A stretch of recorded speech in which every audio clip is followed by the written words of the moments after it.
Hey guys, Christina again. Just showing you how we bring our image into the Proplace software here.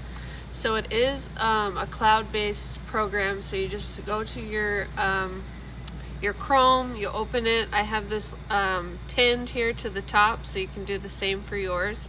All you're gonna do is you're gonna say upload image. You're gonna grab the PNG of your image and import it. And then one other thing to note is our grid system here, these little squares are set to be 1 inch. So if your art needs to be 4 inches down, you can adjust your art there.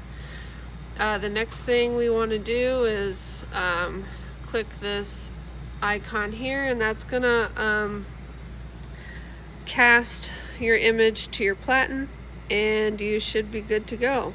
We have our heat press set here to 315 at 50 with 15 seconds. That's for both presses.